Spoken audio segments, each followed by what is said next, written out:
In 1983, three young brothers vanished inside a Detroit storm drain. 39 years later, the only boy who came out finally told the truth. His name was Mark, and he lay in a sterile hospital bed in 2022, the rattle in his chest a countdown. Detective Miller, a man who mostly dealt with paperwork and cold cases that stayed cold, sat beside him. He'd been called by a palliative care nurse. She said a patient had something to confess. Something old. Mark's eyes, cloudy with sickness and something else. Something like ancient fear, fixed on Miller. He spoke, his voice a dry whisper, each word an effort. He said, "They went into the tunnels that day, under the old abandoned warehouse district by the river, just like they always heard.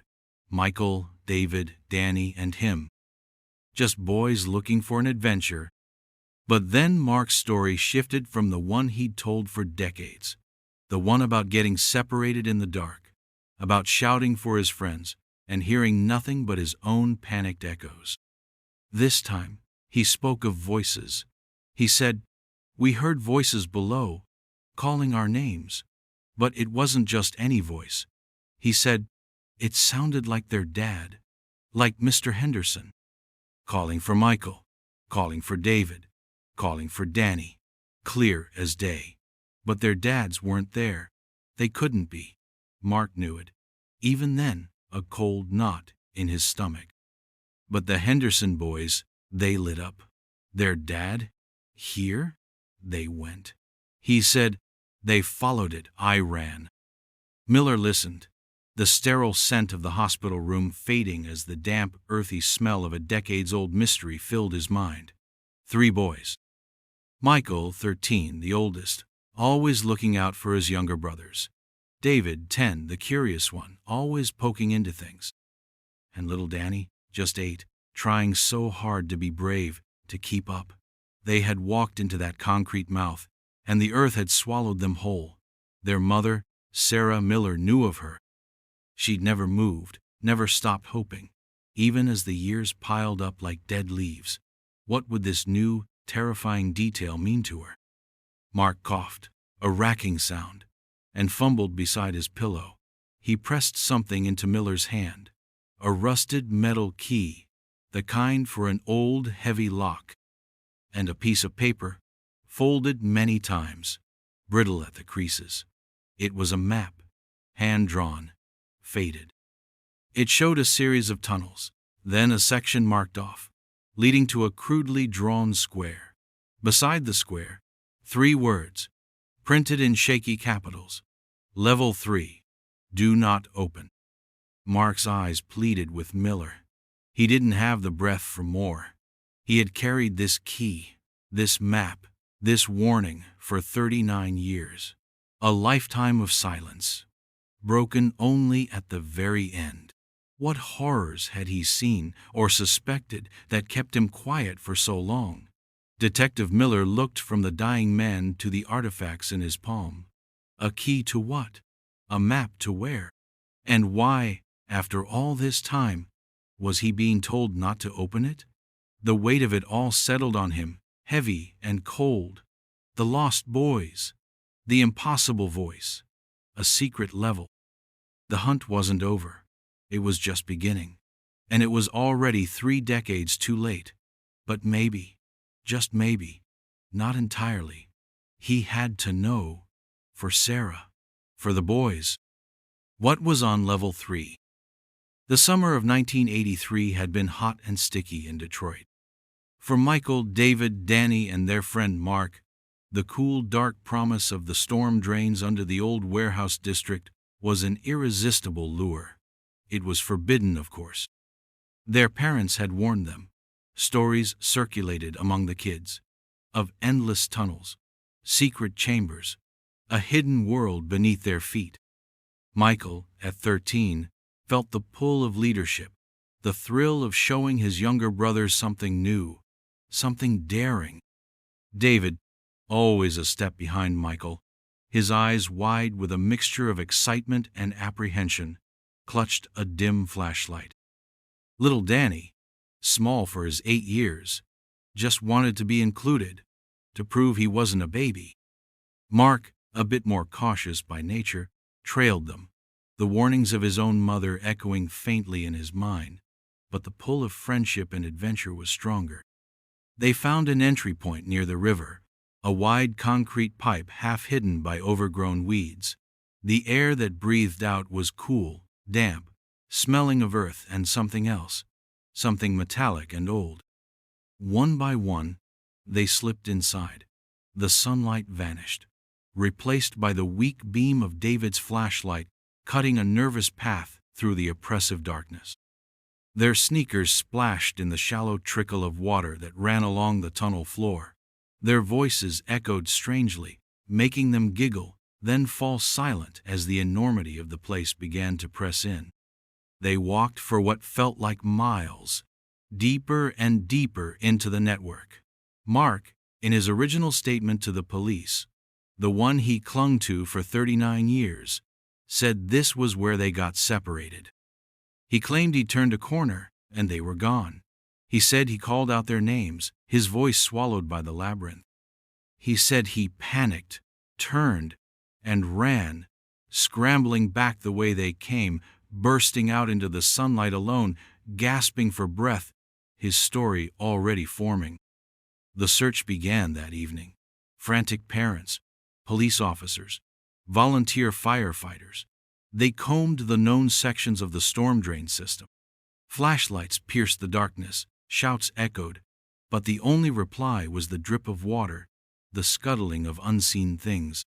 Sarah Henderson, the boy's mother, was a fixed point of agony at the mouth of the drain. Her husband, Tom, his face a mask of disbelief, trying to comfort her while his own hope crumbled. Days turned into weeks. The police found nothing. No footprints beyond a certain point, no scraps of clothing, no sign that the boys had ever been in the deeper sections. It was as if they had simply evaporated. The city eventually sealed the most accessible entrances, partly for safety, partly, it felt to Sarah, to entomb her hope. It became a cold case, a local tragedy that faded from headlines, but never from the hearts of those who loved Michael, David, and Danny. Sarah never gave up. She'd visit the area, stare at the sealed concrete, a silent vigil against the dying of the light. Now, Detective Miller held a map that suggested there was more to the story than just getting lost. Mark's confession, those chilling words about their father's voice, painted a far more sinister picture. A lure, a trap. What had really happened in those dark tunnels when Mark ran? And what had he been running from? Back in 2022, Detective Miller sat in his cluttered office, the rusted key and faded map spread out on his desk under the harsh fluorescent light. Mark had passed away hours after his confession, taking any further details with him. The key felt cold in Miller's hand, its teeth worn, its purpose a mystery. The map was brittle, drawn with a childlike simplicity but hinting at a knowledge no child should possess. The words, "Level 3, do not open," seemed to pulse with a silent warning. Miller tried to reconcile this crude drawing with official city schematics of the storm drain system. The main tunnels shown on Mark's map were accurate enough, corresponding to blueprints from the early 20th century. But the deviation, the passage leading to Level 3, didn't exist on any official record. It was off-book, rogue. He knew he had to talk to Sarah Henderson. It was the hardest part of his job, stirring up old pain, offering a sliver of possibility that could easily turn into more heartbreak. He found her in the same small house she'd lived in for 50 years, the one her boys had run out of that fateful summer day. She was elderly now, her hair white, her movements slow, but her eyes, when she looked at him, still held a fierce, unyielding light, the light of a mother who had never stopped searching. Miller sat at her worn kitchen table, the scent of old memories and faint lavender in the air. He told her about Mark, about his deathbed confession.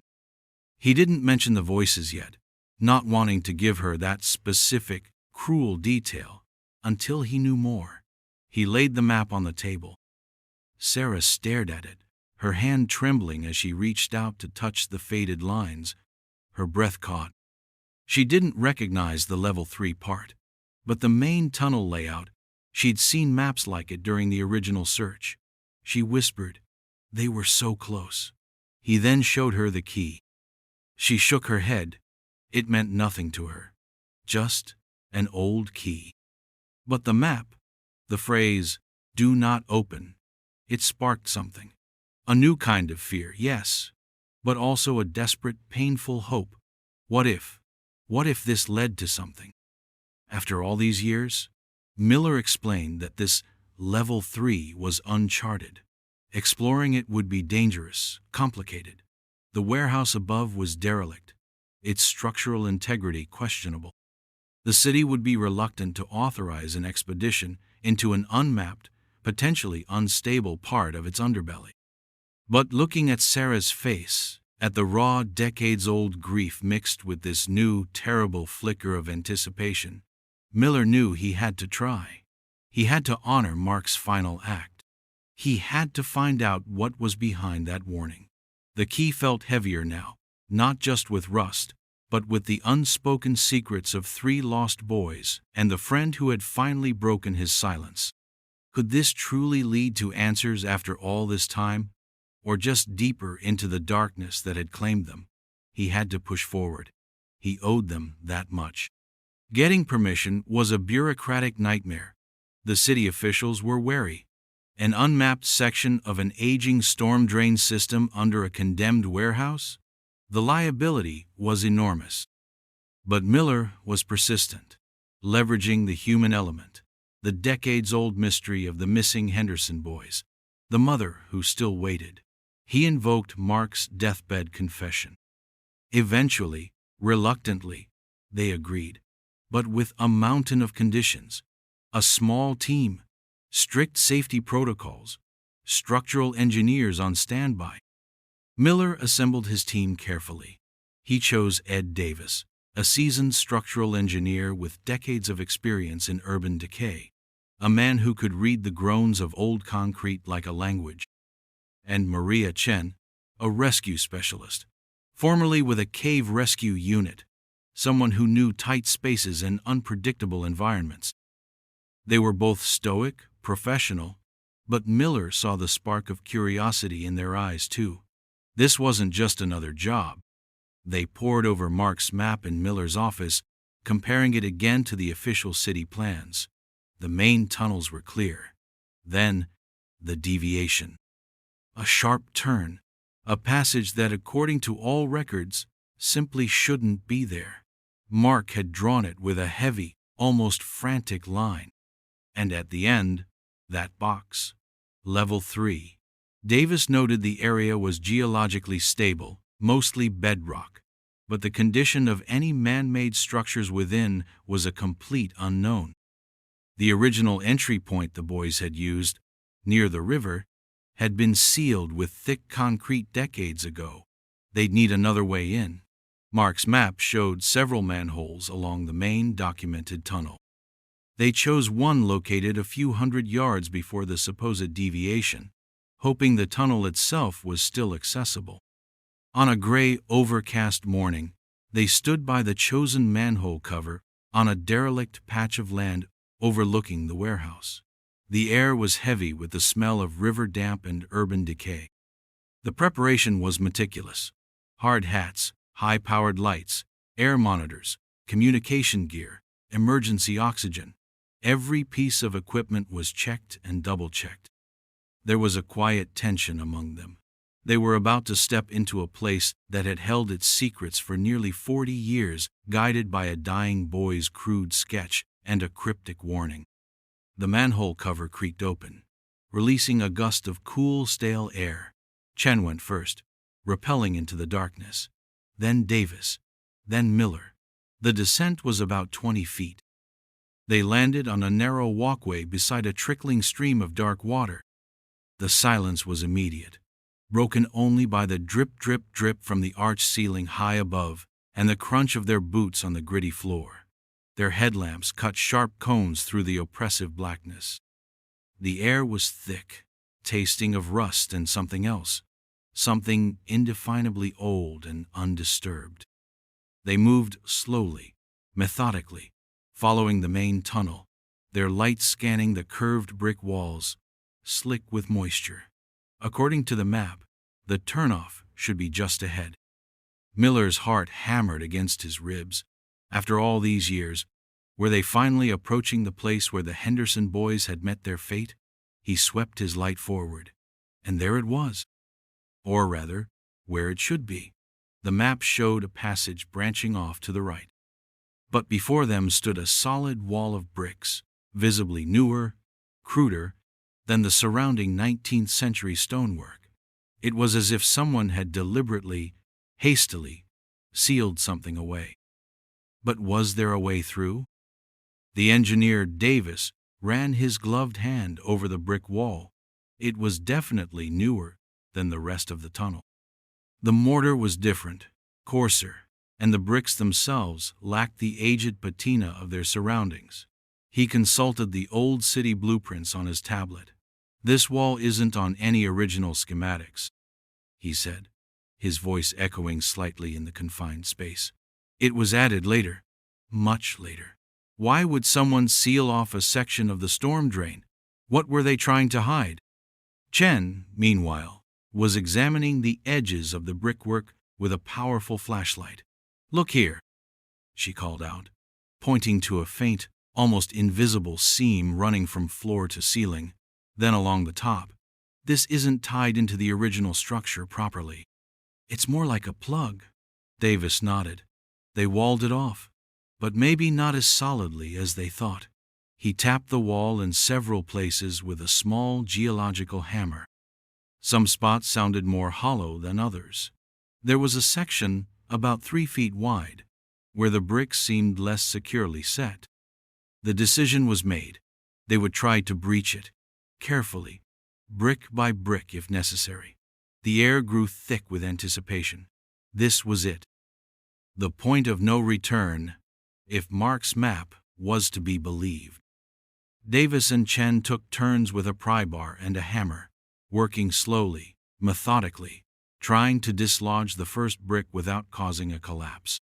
The sounds were sharp, unnatural in the deep silence of the drain, the clang of metal on brick, the grating of mortar. Finally, with a sucking sound, the first brick came loose. Then another.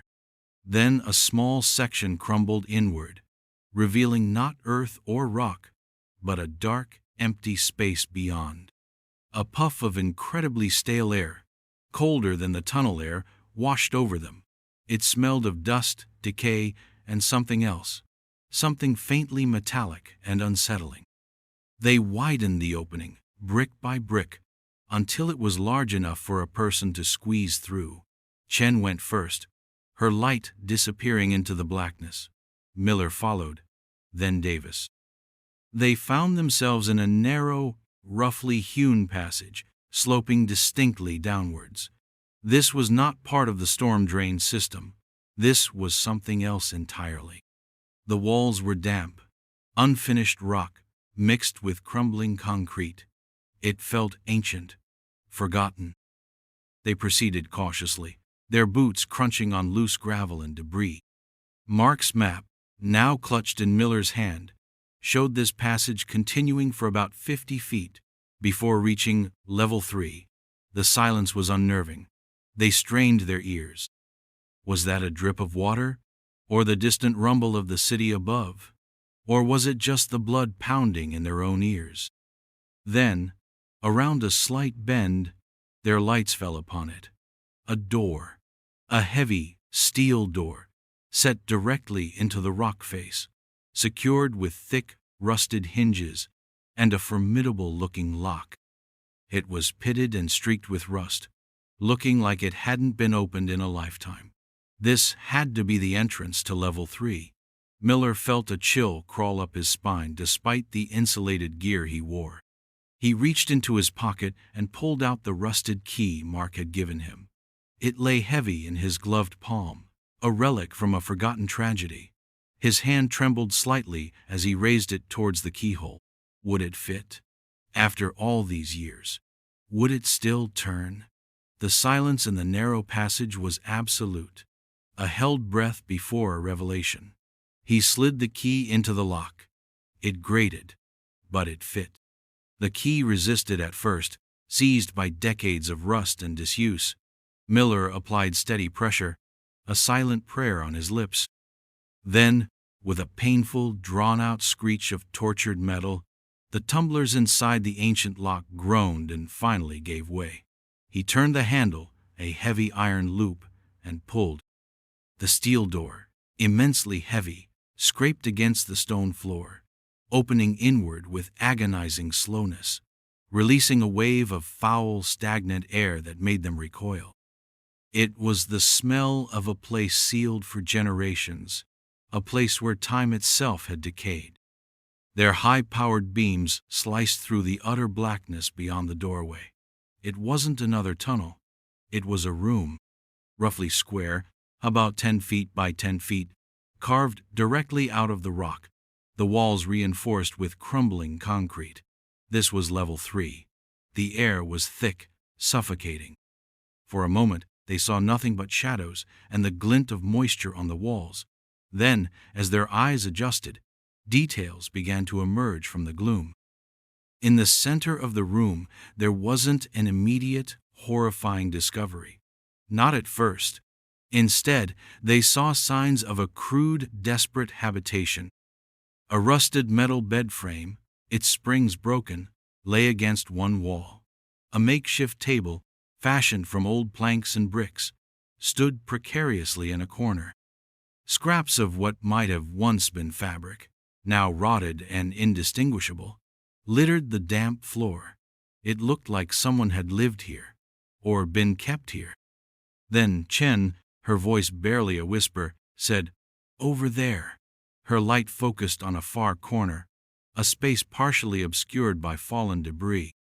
They moved closer, their hearts pounding in unison, and there they were, 3 small, huddled shapes, skeletons. The remains were slight, unmistakably those of children. Even in the dim light, Miller could see tattered remnants of clothing clinging to the bones, a faded blue fabric, a small, striped pattern. Details that matched Sarah Henderson's tearful descriptions from 39 years ago: Michael, David, Danny. A wave of cold desolation washed over Miller. He'd found them. After all this time, the lost Henderson boys were found. But this scene wasn't one of an accidental death, of boys lost in a storm drain. This room, this crude prison, screamed of something far more sinister. They were trapped, kept. But why? And by whom? The voices Mark had described, calling our names in our dad's voice. How did that fit into this? This grim chamber offered no immediate answers to that particular horror. Then Davis, who had been scanning the walls, let out a sharp breath. "Miller, look at this." On the concrete wall, low down, as if etched by a small hand, was a child's drawing. 3 stick figures, crudely rendered, holding hands. Beside them, a larger, taller, more menacing stick figure, almost a shadow. And beneath the figures, scratched into the concrete with a sharp stone perhaps, were 2 words: "Daddy here." A chill, colder than any draft, snaked through the room. Daddy here. But their father, Tom Henderson, had been above ground, frantic, searching with everyone else. This drawing, in this place, it was a message from beyond the grave, a child's terrifying testimony. Mark had said they followed the voice. But this room, this drawing, it suggested they were brought here, or lured to their doom by someone they tragically mistook for safety. Who was the daddy in this drawing? And what unspeakable evil had transpired in this forgotten tomb beneath the city? The silence of the room was broken only by their ragged breaths, the weight of the discovery pressing down on them, heavy as the earth above. The discovery of Level 3 and the remains of the Henderson boys sent a shockwave through the city, dredging up a nearly forgotten tragedy. The forensic team moved in, a painstaking, grim process in the cramped, unstable environment. The small skeletons were carefully exhumed, treated with a reverence that belied the horror of their tomb. Dental records, though sparse for children of that era, along with the tattered remnants of clothing and the context of the location, soon provided official confirmation. Michael, David, and Daniel Henderson, found at last. The hardest task fell to Miller, informing Sarah. He sat with her again in her quiet kitchen, the afternoon sun casting long shadows. He told her everything. The room, the conditions. He spared her the most gruesome details, but she was a mother. Her imagination filled in the blanks, etched in the lines of fresh grief that carved themselves onto her face. The not knowing had been a torment for 39 years. This knowing was a different kind of pain. Sharper, more final, yet imbued with a terrible kind of closure. Her boys were home in a way. She could finally lay them to rest. Her sobs were quiet, exhausted, the tears of a lifetime finally allowed to fall for a truth she had both dreaded and yearned for. But for Miller, the case was far from closed. The central, haunting question remained: the voices. Mark's dying words were seared into his memory. We heard voices below, calling our names in our dad's voice, but none of our dads were there.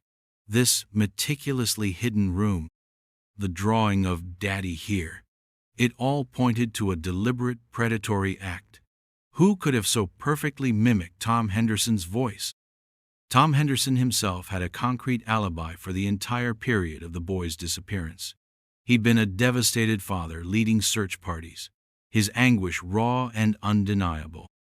Miller ordered a deep dive into the history of the warehouse district, specifically the large, derelict building that sat directly above Level 3. Who owned it? Who leased it? Who had access to it in 1983? The records were old, dusty, incomplete. The warehouse had changed hands multiple times. But one name emerged from the faded ledgers: a short-term lease for a section of the basement and ground floor, covering the period just before and during the boys' disappearance. A man named Arthur Bishop. The lease was terminated abruptly, shortly after the boys went missing. Bishop had apparently vanished, leaving behind unpaid rent and no forwarding address. Arthur Bishop. The name meant nothing to Sarah, nothing to the old police files. He was a ghost. Could he be the shadowy figure from the children's drawing? Could he have built or utilized that hidden room? And if so, how did he master their father's voice? Miller found no further trace of Arthur Bishop after 1983. It was as if he, too, had been swallowed by the earth. He stared at a photograph of the wall drawing, the crude stick figures, the ominous "Daddy here." Was Arthur Bishop the daddy they had tragically trusted? The thought sent a fresh wave of unease through Miller. Finding the boys was one thing. Understanding the monster who put them there was another entirely. And that monster, it seemed, was still out there, or had taken his secrets to his own grave. Detective Miller reread the transcript of Mark's deathbed confession, searching for nuances he might have missed. Mark had been terrified, even as his life ebbed away. They followed it. I ran. Why had Mark run? Was it simply the uncanny nature of the voice, the realization that it couldn't be their father? Or had he seen something more? Something that cemented a primal fear in his young mind, a fear so profound it silenced him for nearly 4 decades? The original police reports from 1983 detailed extensive interviews with young Mark. He'd been questioned repeatedly. His story never wavered. They got separated, he got scared, he ran. He'd seemed like a traumatized child, and the police, with no other leads, eventually accepted his account. But why the elaborate lie, maintained for a lifetime? if it was just about getting lost? The rusted key, the faded map with its chilling "do not open" warning. These weren't the actions of someone who simply lost his friends. Mark hadn't just stumbled away. He had carried proof, evidence, a guide to the darkness. Why keep it? Guilt, certainly. A desperate subconscious desire for the truth to eventually surface. Or was it sheer, unadulterated terror of what or who he knew was down there? Miller considered the phrase, "Level 3, do not open." Was this Mark's own addition to the map, a warning born of his experience? Or was it something he had seen down there? Perhaps a sign on that steel door itself, a chilling instruction from the architect of that horror. The thought was deeply unsettling. If Mark had seen such a sign, it implied he got close, perhaps even saw the door, or worse, saw who controlled it. The psychology of it was complex. A child witnesses something profoundly traumatic, something that shatters his understanding of safety and trust. He escapes, but his friends do not. The guilt, the fear, the confusion, it could easily manifest as a protective silence, a lie that becomes a shield against an unbearable truth. What if Mark hadn't just heard the voice? What if he'd caught a glimpse of Arthur Bishop, or seen something that made him realize, with horrifying certainty, that the voice was a trick, a lure into unimaginable danger? The map, Miller suddenly realized, might not have been drawn by Mark solely as a guide for others to find the boys. What if it was also a way for Mark himself to process the trauma, to document the geography of his nightmare, a map to the monster's lair? And Mark knew. He knew more than he said, even at the end. His silence wasn't just about fear of punishment for being in a forbidden place. It was about the fear of something he couldn't comprehend, something evil. The weight of that knowledge, carried by a child, then by a man, for 39 years, was almost unimaginable. And what else had he failed to say? The question of the voice, so specific, so personal, gnawed at Miller. How could Arthur Bishop, if he was indeed the culprit, have perfectly mimicked Tom Henderson's voice? It wasn't just a generic male voice. Mark was adamant it was their dad's voice. The engineering team, at Miller's request, re-examined Level 3 and the surrounding storm drain network, this time focusing on acoustics and any possible connections to the warehouse above. Davis, the engineer, found something interesting. A small, almost entirely concealed ventilation shaft, no more than a few inches in diameter, ran from the ceiling of Level 3 upwards, connecting to what appeared to be a disused, older section of the warehouse's sub-basement, a damp, forgotten space not detailed on any modern blueprints, filled with crumbling foundations and ancient pipework.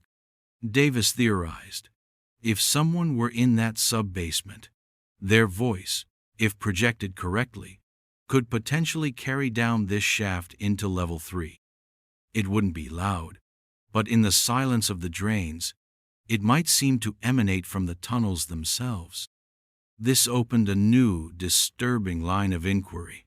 Vocal mimicry was one thing, but this suggested a more direct method.